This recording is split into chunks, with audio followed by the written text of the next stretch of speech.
Yo, what's up guys, hope you guys are doing good. So today we are gonna see, what if Naruto mastered water release chakra, part 1, hope you'll enjoy this video. So before we start please subscribe to our channel and like this video.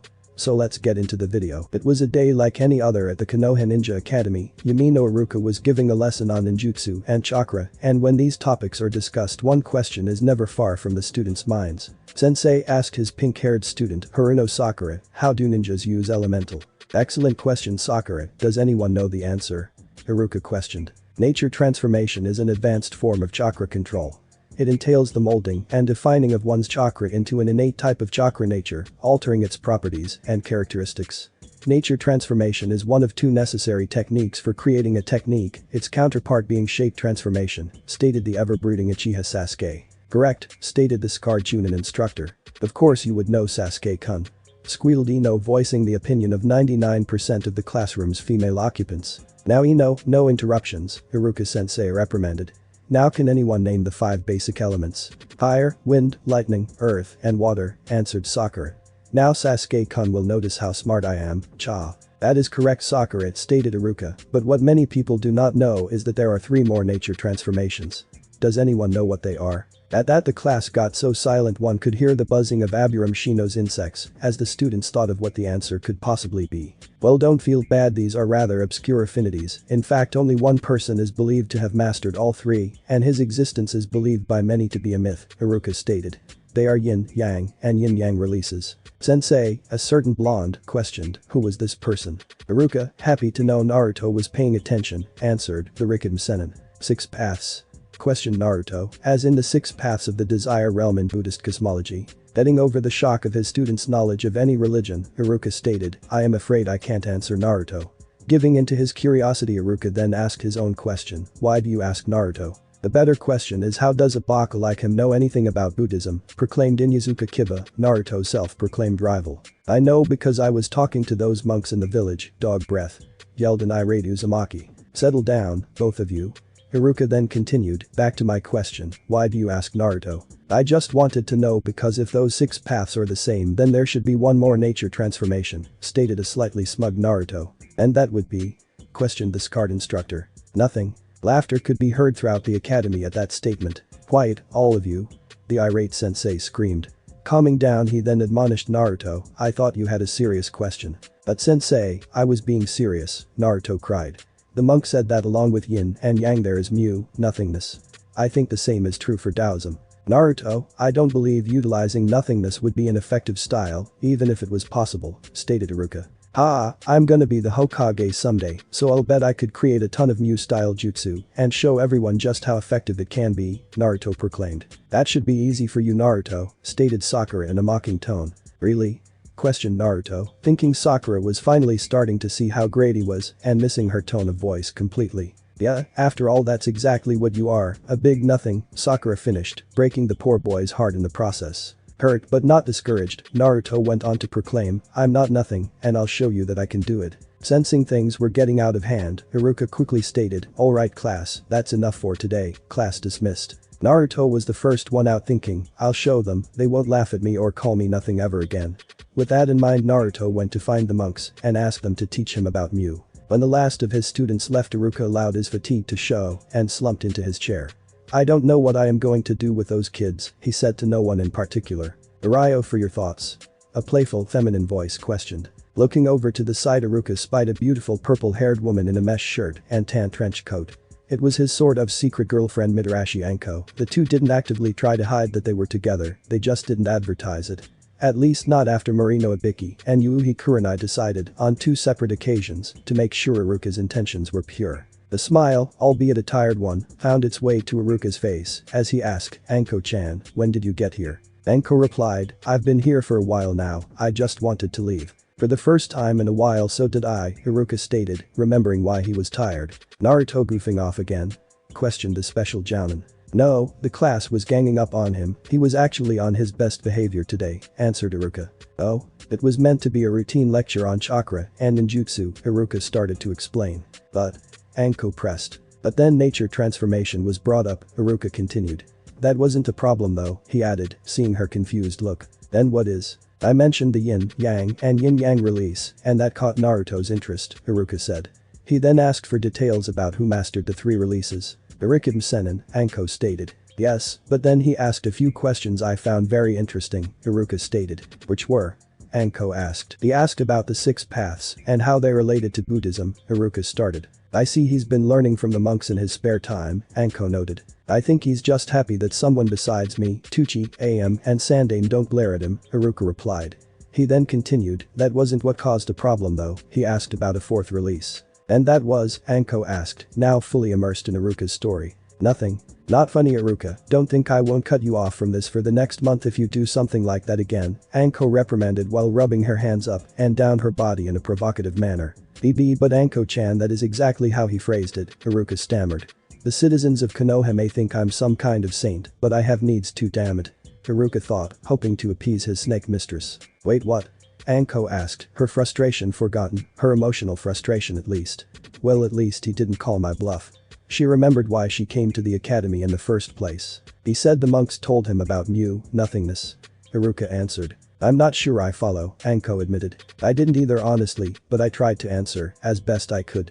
I was just happy he was participating, Iruka confessed. I still don't see the problem, said Anko.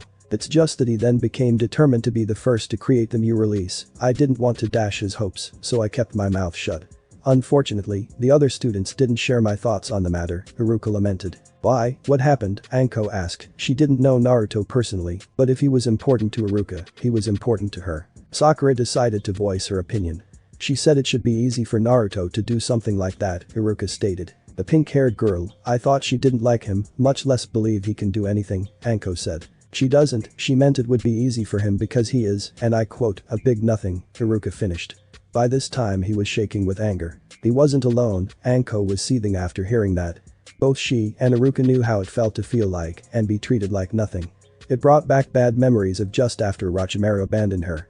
She also remembered what Iruka's life was like after the Kyuubi attack almost 12 years ago. Fortunately, the discussion carried us to the end of class, so I was able to stop things from escalating, Iruka said. After calming herself, Anko said, from what you've told me, Naruto isn't someone who would attack Sakura, let alone raise his voice to her. That isn't what I meant, the class likes to gang up on him when things like this happen, Iruka stated.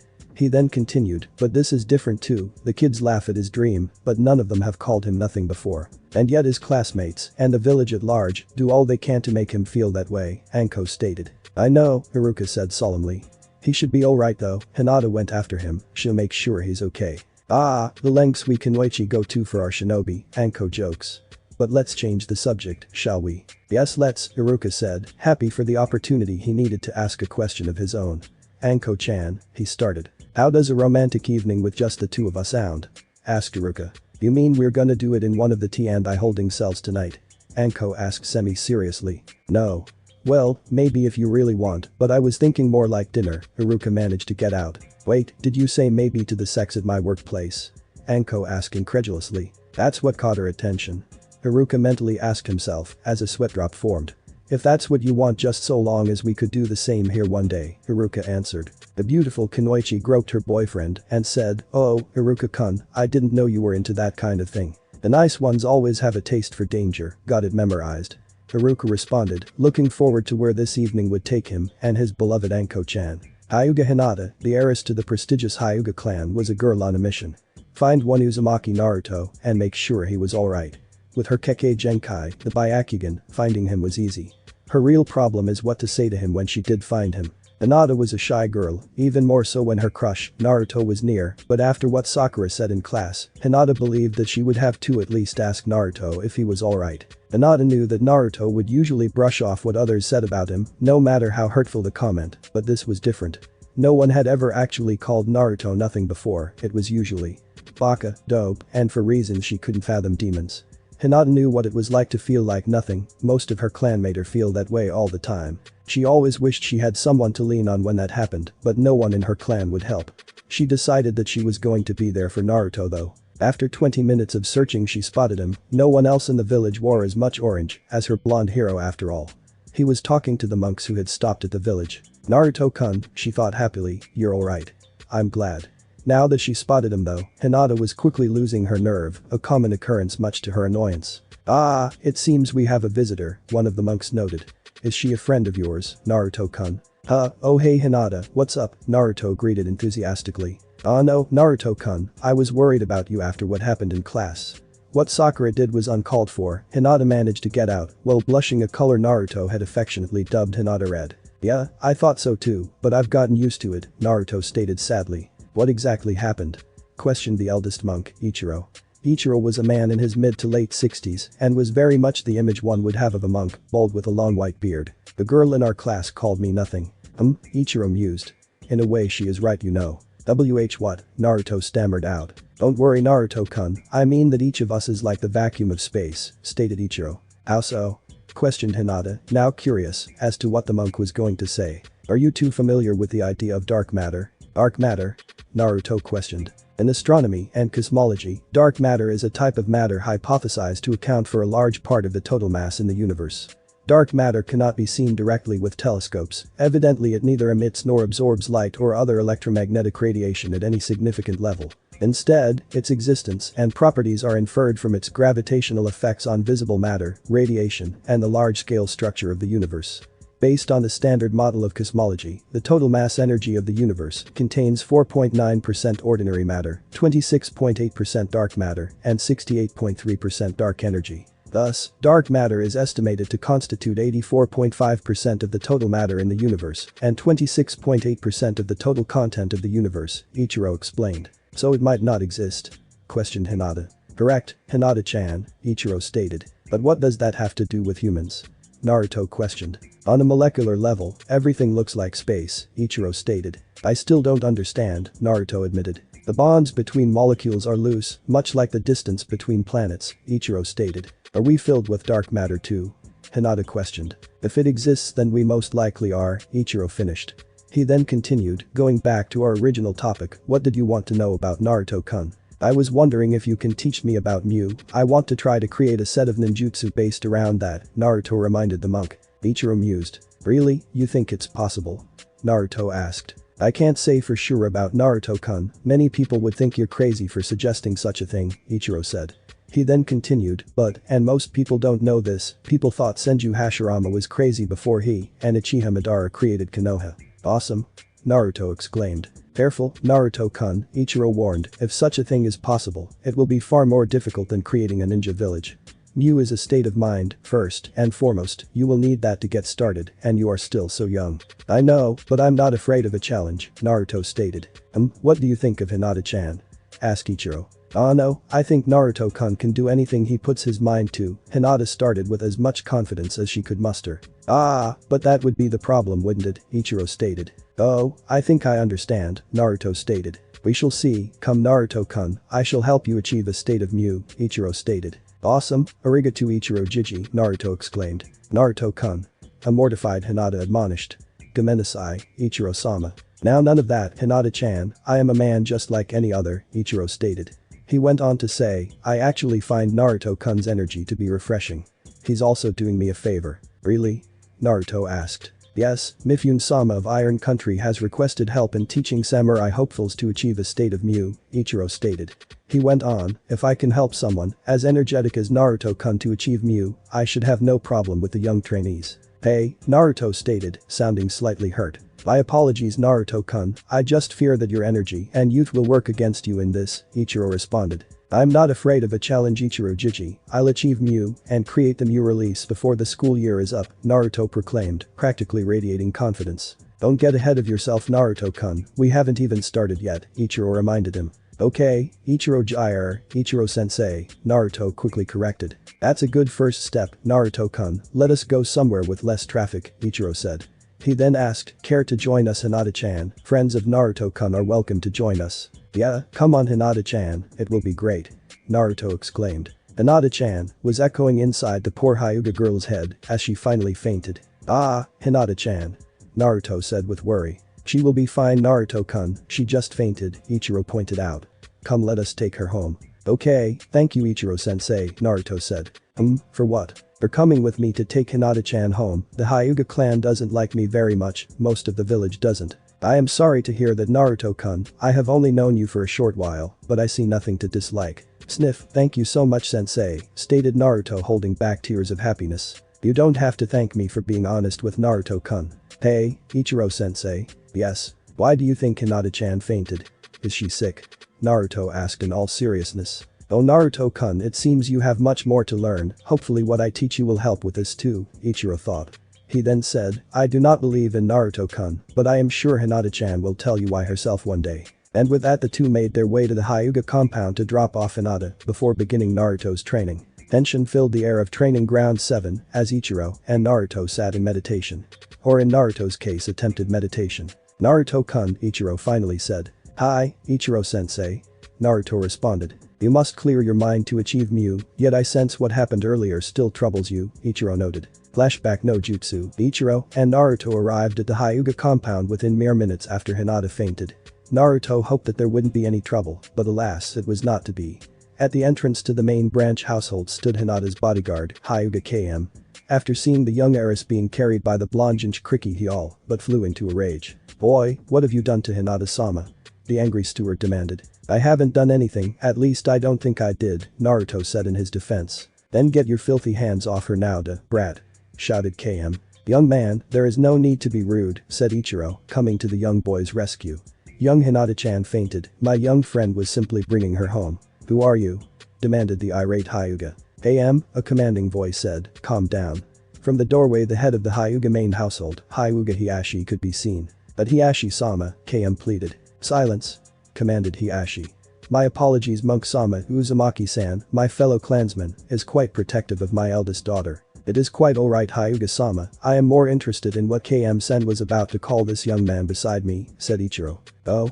Asked the Hyuga head. Yes, it sounded like he was about to say demon before he corrected himself, Ichiro stated.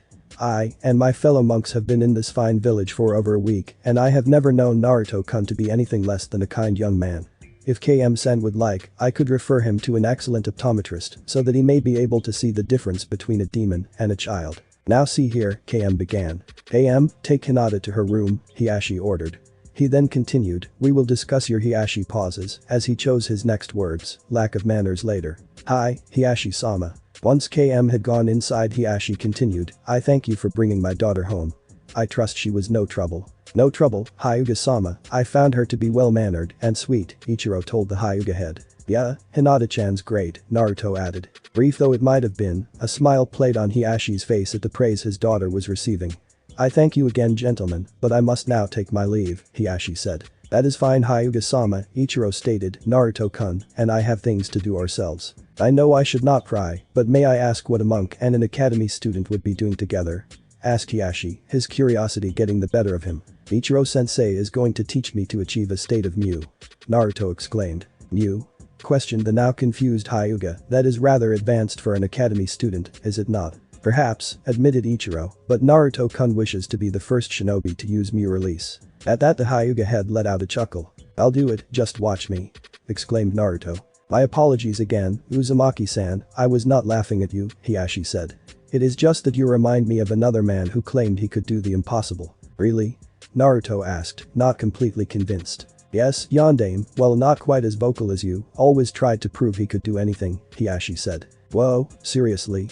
Naruto questioned once more. Yes, although he never tried to create a new nature transformation, let alone based on nothing, Hiashi finished. Naruto-kun, we must hurry, Ichiro reminded the blonde, I am only in this village for one more week. I cannot help you after that. You're right, sensei, Naruto said. Turning to Hiashi he said, it was nice meeting you Hyuga-sama. And you, as well, Uzumaki-san, Hiashi said. Then, surprising everyone, the Hyuga head said, Ichiro-sama, I have a request. Yes, Hyuga-sama. If it is not too much trouble, would it be alright if my daughter joined you too after today? I think she would benefit from your teachings, Hiashi finished. I see no problem Hyuga-sama with your request, Ichiro said. He then asked, do you like Naruto-kun?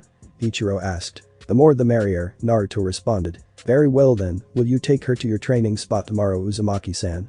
Hiashi asked the blonde. Of course, Hyuga-sama, Naruto said. I've kept you both long enough, now I must speak with KM, Hiashi said, as he turned to leave. Aye, Hyuga-sama, Naruto said. Until next time, Ichiro added. With that, the two made their way to training ground 7. I know it was brief sensei, but what KM team said got to me, even though I should be used to it, Naruto noted solemnly. No one should have to get used to such treatment, Naruto-kun, Ichiro pointed out. But now I need you to empty your mind of all things. I'll try sensei, Naruto said. Meditation and you are not something you try to do in Naruto-kun, they are both something you allow to happen, Ichiro corrected. Hi, sensei. An hour later Ichiro finally said, it is getting late and you have class tomorrow, I think we should end here for now. Alright sensei, a disappointed Naruto said. Do not get discouraged by Naruto-kun, Ichiro said, few people achieve Mu on their first attempt and mediation is the same way. But, I thought it was something I let happen, Naruto stated. That is true, but one should really practice emptying their mind before attempting meditation. I just wanted to see if you were still committed to this after you learned how difficult it would be, Ichiro admitted. Of course, the future Hokage can't back out of something just because it might be hard, Naruto said. He continued, I also said I would do this and create the Mu release and I will never go back on my word, that's my. Alright Naruto-kun, you show such drive for one so young, said an impressed Ichiro. Practice clearing your mind tonight before bed and we will pick where we left off here tomorrow after you are done with class. Hi sensei. And be sure to bring Hinata-chan with you, Ichiro reminded me. I will sensei. Good night. Good night to you too Naruto-kun. After arriving at his apartment Naruto made himself a cup of instant ramen. While eating he went over what had happened during his time with Ichiro. I'm sure there is something I am missing. It's like I get close to meditating properly and then I feel a bunch of anger. Well, whatever, I'll just have to do what Ichiro-sensei said. Deciding that there was no time like the present, Naruto decided to get ready for bed so he could practice clearing his mind. His nightly rituals completed, Naruto changed into his pajamas and sat on his bed in the lotus position.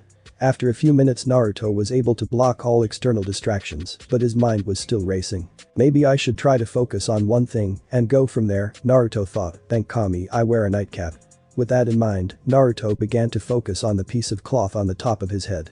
It quickly became apparent that this was a step in the right direction as Naruto was able to focus on a certain point. After a few minutes, Naruto was coming close to ignoring even this when he felt something pull on his mind. Guzo, I know I almost had it that time, Naruto cursed as he opened his eyes.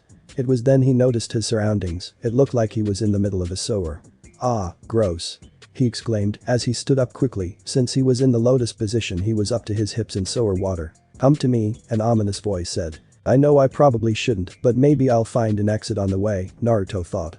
With nothing else to go on it seemed like a reasonable idea, so Naruto set out to follow the voice. After a few minutes Naruto noticed something strange about the sewer. This is strange, there's only one way to go, no detours or anything, just what kind of sewer is this? After a few more minutes, Naruto reached a dead end, at least he thought it was a dead end. A cage. What's a cage doing in a sewer? Just look at the size of it. The cage in question was at least the size of the Hokage mansion. Closer, the voice from before said. Why? Naruto asked. What? Why should I come closer? Because I am a mysterious disembodied voice, you are supposed to do as I say, the voice responded, its irritation evident in its tone. That sounds stupid and dangerous and I'm not going to do it, Naruto responded. Was all that could be heard as a giant claw hit against the bars in a feeble attempt to impale Naruto. Alright, fine, Naruto sighed as he came just a few inches shy of where the tip of the claw's nails would reach. So who are you exactly? Naruto asked. I am Kyuubi no Kitsune, the most powerful of all Biju, the now identified Kyuubi replied. After letting that sink in for a few minutes Naruto finally said, you're a lot smaller than I imagined. You meet a giant fox, and that is all you have to say. An incredulous Kyuubi shouted. No, I would also like to know where we are, Naruto said. We are in your subconscious. Oh, neat I guess. Don't you have any questions, for example? Why am I here? Not really. I was born the night you attacked, people call me Fox Brat, and sometimes I see something on my stomach, which I now know is a seal. Also, even when I was alone, for some reason I could feel another presence, I assume that was you. I've been here for years, but have never known you to be particularly perceptive. When did this happen? I guess Ichiro-sensei and the others have been a good influence on me. Ah yes the monks, Kyuubi noted.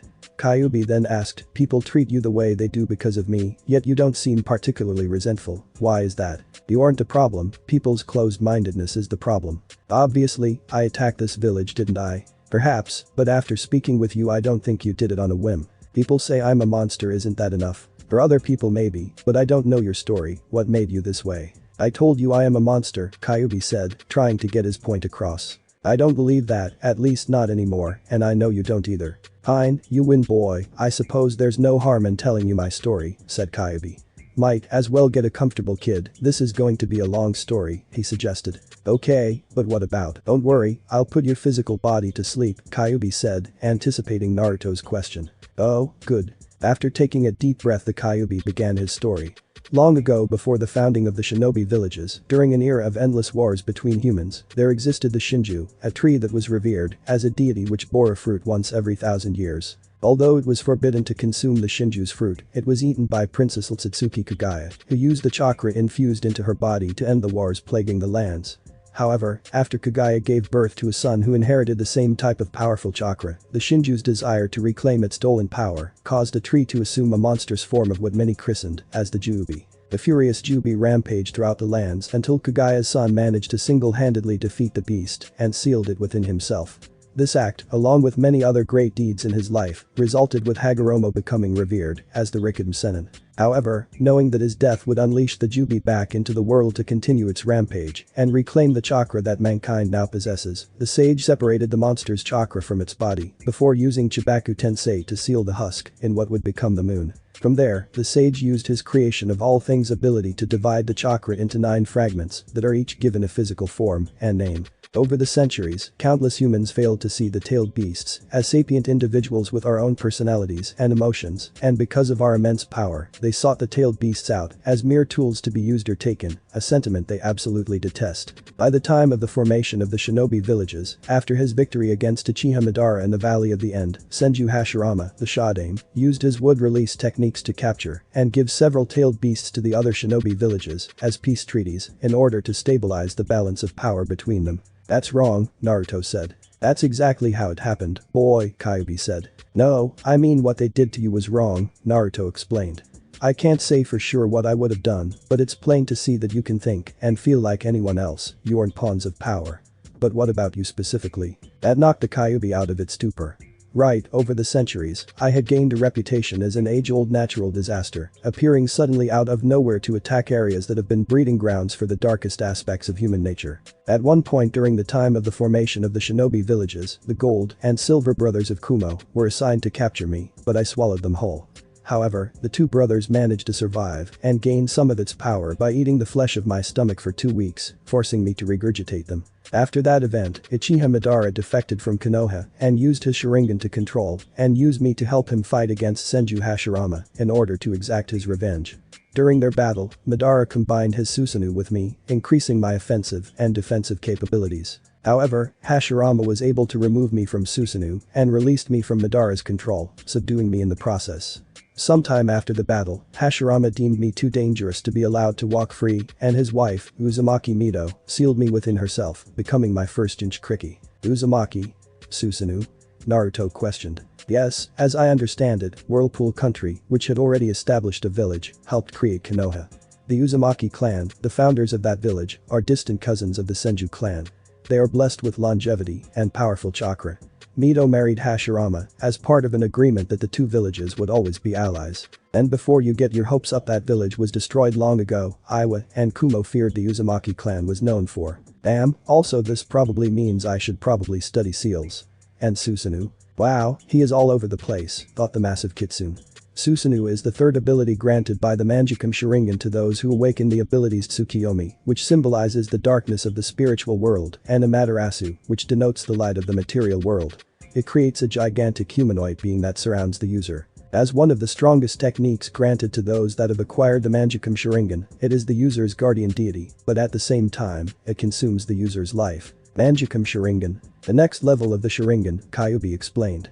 Then in an attempt to cut off Naruto's next line of questions he continued, the Sharingan is awakened when the user feels lost. A strange type of chakra gathers in the brain which in turn awakens those damnable eyes. The Manjukam Sharingan is awakened when even greater loss is experienced, but causes blindness after multiple use. The only way to prevent this is for the user to replace their eyes. In Madara's case, he used his brother's eyes, awakening the eternal Manjukam Sharingan. That's disturbing. Quite. Now, over a period of time which included the first 2 shinobi world wars, Mido kept me sealed away except for one occasion when the seal had weakened as she was going through childbirth. Toward the end of her life, Mido passed on this status and responsibility to another member of her clan, Uzumaki Kushina, who later became the wife of Namikaze Minato, the Yondaime. Although Kushina was terrified with the responsibility of containing me, Mito assured her that my hatred was powerless against her love. Wait, why is their relationship to the cages important? It was decided that Jinchuriki should have a connection to their village's respective cage or leader in the smaller village to ensure their loyalty. What does that mean for me? I'm getting to that. Almost 12 years ago, after the end of the Third Shinobi World War, Sandaime and his wife made preparations to ensure that I would remain sealed within Kushina as she gave birth to her son. However, despite keeping her childbirth a secret, a masked man discovered Kushina's location, killing her escorts and managing to break the seal, seizing control of me. Since Kushina survived the extraction, the man, who identified himself as Uchiha Madara, tried to have me kill her before the Yondaime got her and their son to safety.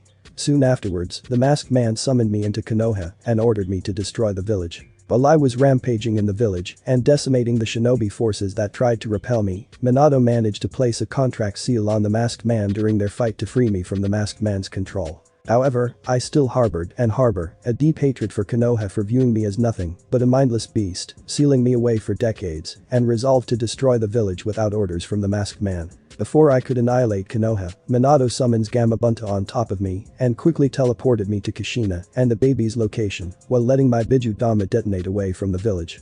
Soon afterwards, Kushina used her chakra chains to subdue me, planning to seal me back inside her before she died. However, Minato, knowing that I would revive without a host and how great a threat the masked man is, came up with a plan to give their child the means to combat the masked man in the future when he decides to attack again. Since my chakra was too immense to be sealed within an infant, Minato first used the Shiki Fujin to separate and seal my yin half within himself and then prepared the Haki no Fukin Shiki to imprison the yang half, me, within his son. I attempted to stop the process by killing the child while Kushina was weakened, but both of the parents sacrificed themselves to protect their newborn child and completed the sealing, with me cursing the pair during my last moments of freedom. Later, upon awakening within the child's subconscious and learning the nature of the seal, I quickly realized the situation behind Minato's intention. However, I calmly decided to wait and weaken the seal through the cracks of its formation with my chakra, determined to influence the boy as much as I can to use my power. You tried to kill me, that was a dick move. I just got out, I was in no hurry to go back, the Kyuubi stated.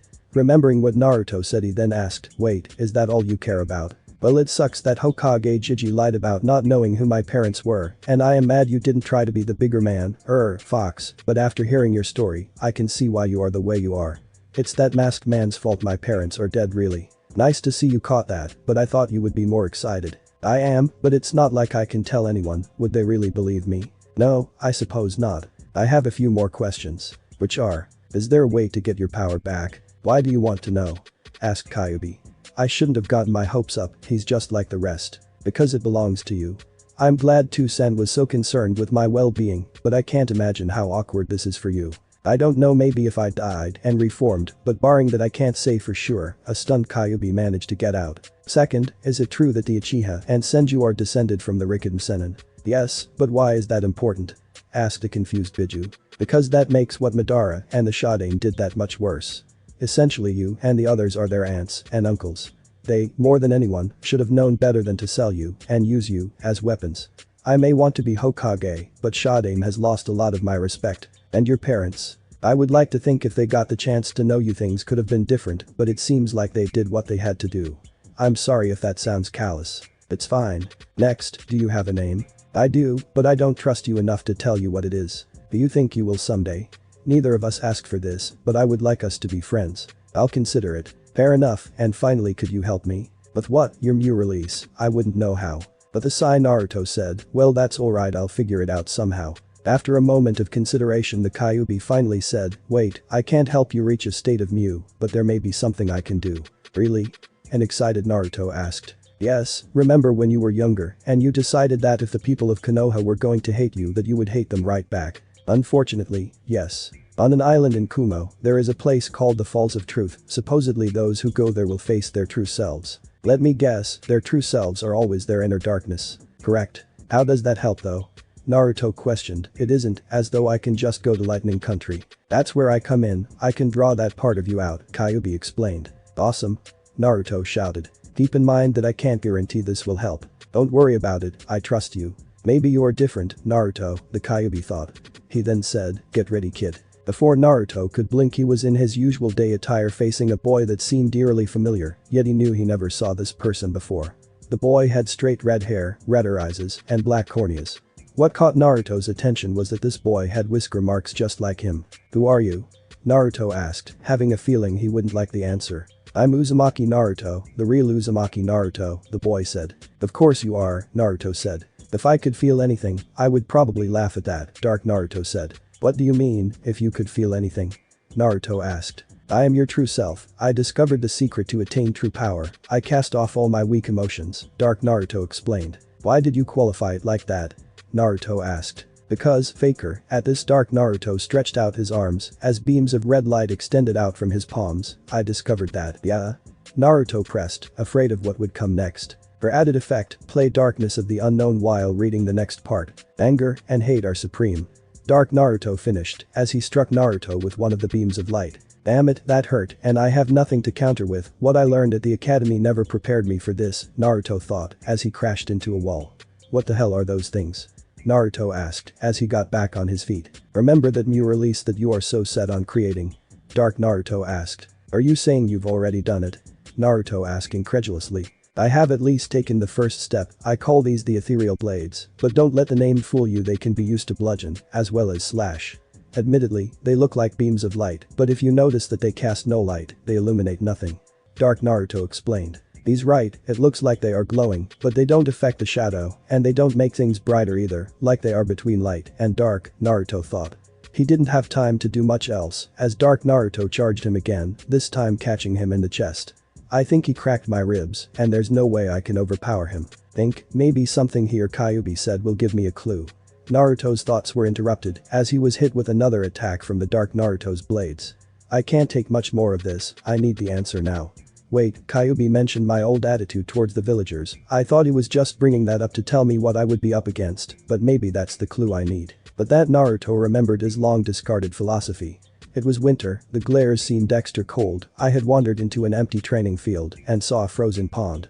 I knew what ice was before that, but I had a thought, ice can't feel the cold, it has no warmth to cool. If I become like ice maybe it won't be so bad. But that I had resolved to throw away my warm emotions and live my life with an unfeeling, uncaring soul of ice. But I soon found out it had a drawback. I felt empty inside, not just when people glared at me, but all the time. I never felt that way when I was by myself before. After a few days Hokage Jiji noticed I seemed to be upset. That was the first time someone took me to the Ichiraku ramen stand. Tuchi-san's and Am-chan's kindness helped me melt that soul of ice. I need to melt his soul of ice. Aren't you going to fight back?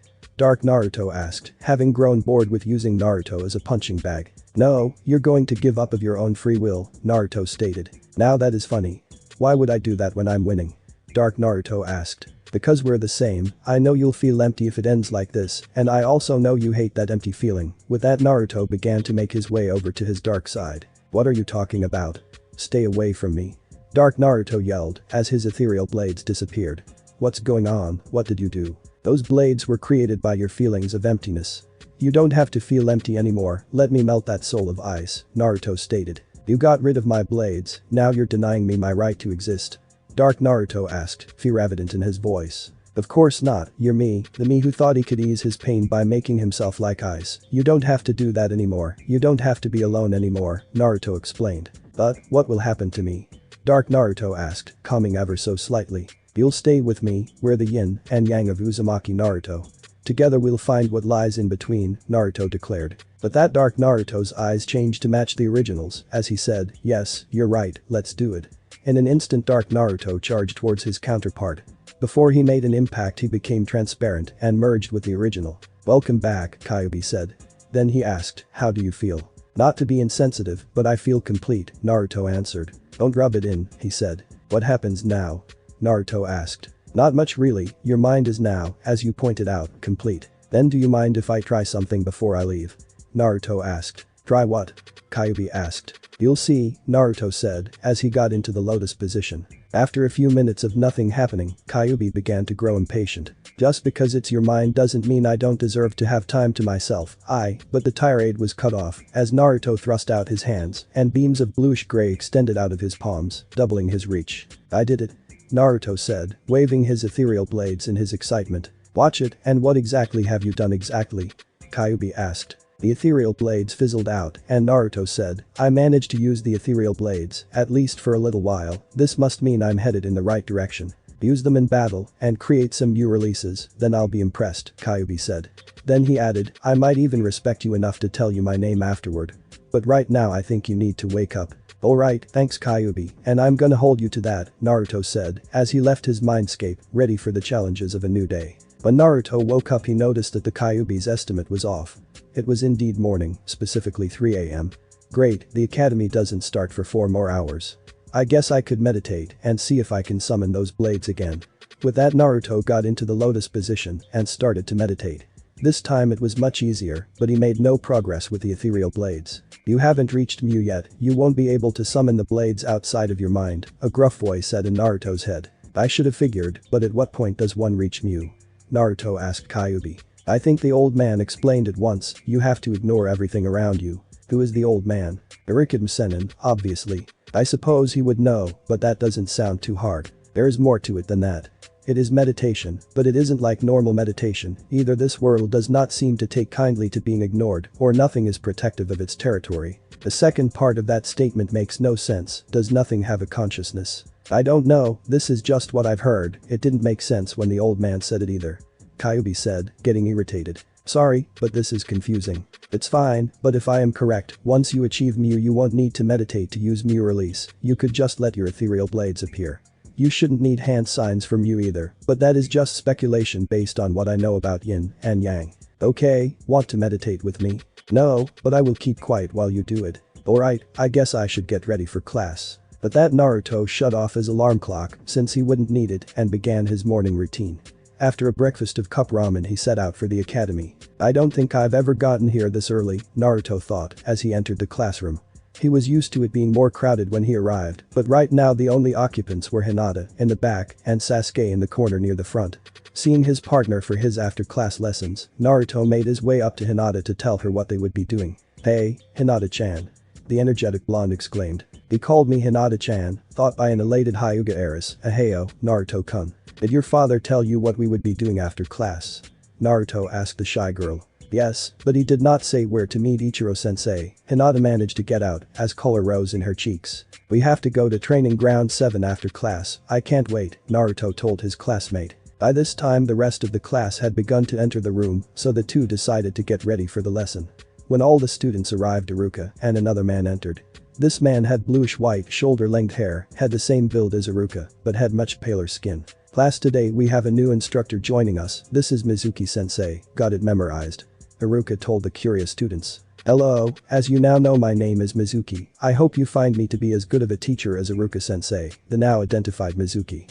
While he did this he scanned the room, when he spotted Naruto his eyes hardened briefly, but Iruka managed to catch it. I was afraid of this, I better keep an eye on this one, Iruka thought.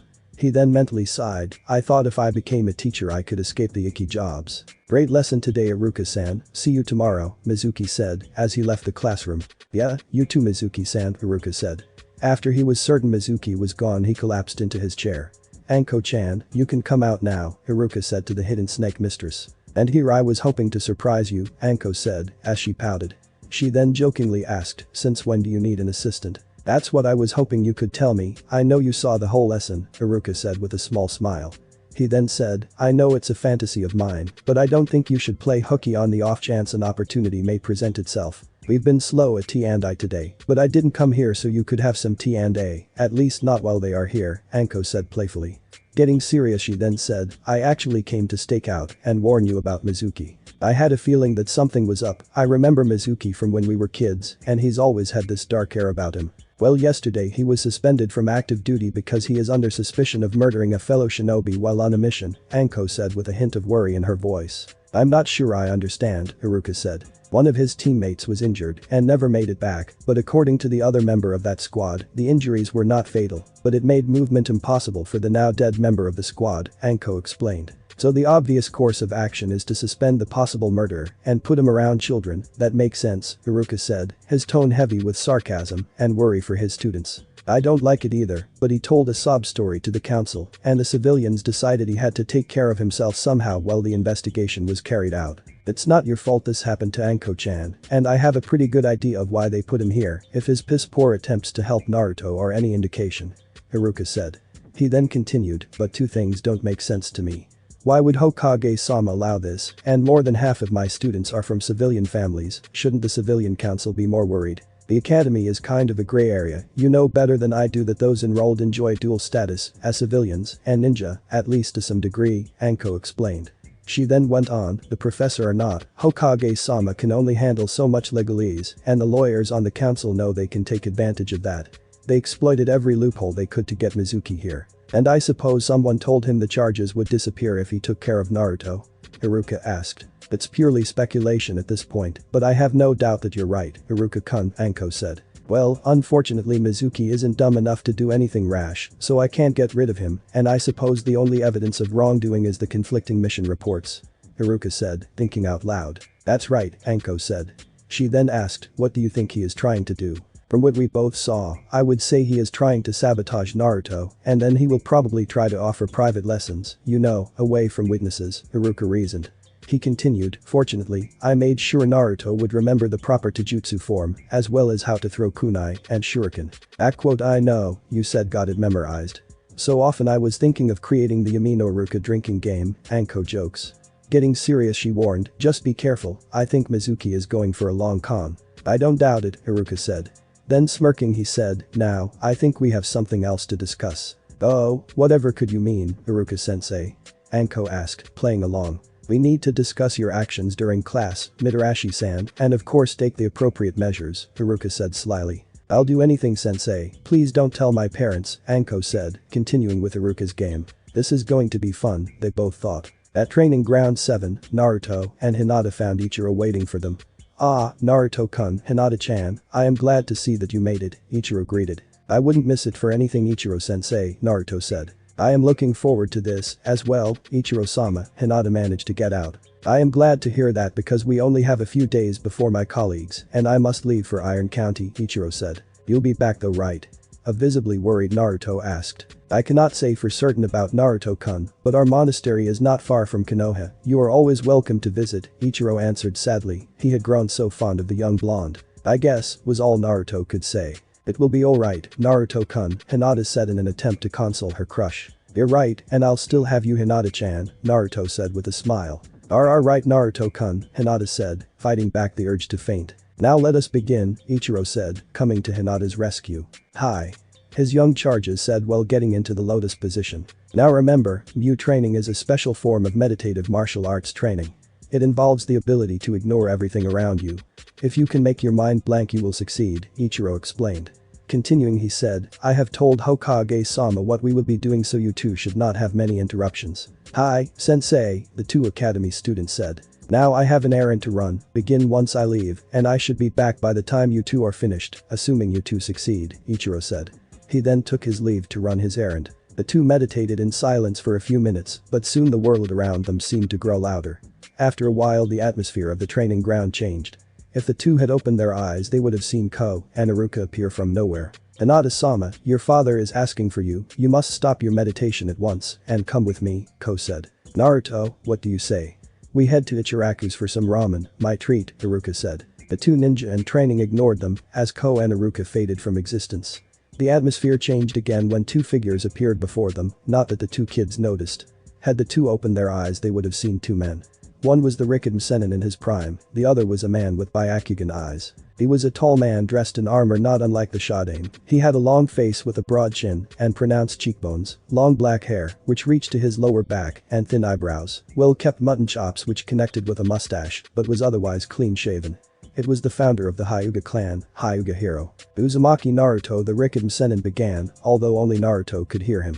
Hyuga Hinata Hero started in a voice only Hinata could hear. I am the progenitor of your family line, the two apparitions continued. To complete your trial, I am going to break your legs. You will lose the use of them. Do you accept this? The two asked their respective descendants. Upon receiving no answer the two broke the children's legs. Naruto and Hinata felt intense pain but kept meditating as though nothing had happened. So, you cannot walk as your legs are broken. Next, I will tear your arms off, do you accept this? The apparitions asked the students. Once again no answer was given, and pain exploded within the children's minds, but still they ignored the torture. The spirits continued, now I shall cut your ears off. You don't mind losing your hearing, do you? Do you accept this? Once more the two were ignored, and once more they made good on their word, but Naruto and Hinata managed to keep meditating through it all. Now, Naruto the Rikiden Sennin has started. Now, Hinata Hero began. No legs, no arms, no sound, by floating words through the air, I must ask, do you care if I take your eyes? Do you want to live in eternal darkness? I shall steal your sight, do you accept this? The two asked, not that either child paid any attention to them. With that the two felt as if their eyes were destroyed. The spirits then continued directly into the children's respective minds. Now my child, I can only communicate directly with your mind. Your mind is all you have left. In the end I will take your mind too, but you probably don't want to allow that, do you? You cannot answer, can you? You cannot even move. Are you sad? Are you lonely? If you lose your mind you will also lose any feelings of sadness. Do you accept this? I will take your mind, child, know that I will possess it. Naruto and Hinata persevered through even this, as everything went blank. Without knowing how much time had passed the two opened their eyes simultaneously and they saw Ichiro. Congratulations you two, you have passed your trial and should now understand the essence of Mu, the monk explained. That was intense, Ichiro-sensei, Naruto stated as he got up and went to help Hinata to her feet. It felt so real, Hinata added. That is why so few complete the training. The world around us creates an illusion to prevent us from understanding Mu, and when that does not work it is as if nothing seeks to scare us off, Ichiro explained.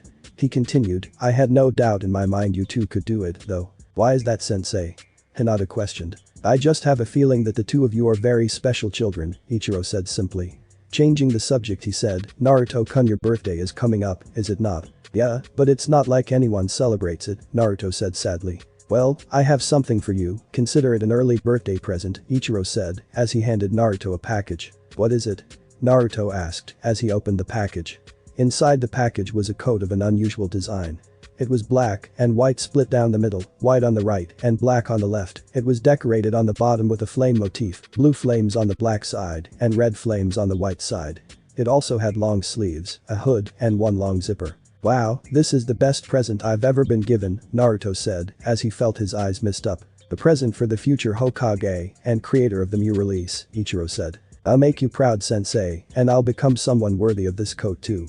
Naruto proclaimed as he took off his jacket and replaced it with his new coat. I think Naruto-kun looks good, Hinata said. I concur, you look quite dashing, Ichiro added. Thank you, both of you, Naruto said. At this point tears of happiness were streaming down his face as he hugged Ichiro and went to hug Hinata. Must not faint, Hinata thought as she returned Naruto's embrace. Oh, yeah, there's something I want to show both of you, Naruto said excitedly. With a bit of concentration Naruto summoned his ethereal blades. Naruto-kun, what are those? Ichiro asked the question in both his and Hinata's minds. These are ethereal blades, blades of pure nothingness, Naruto explained proudly.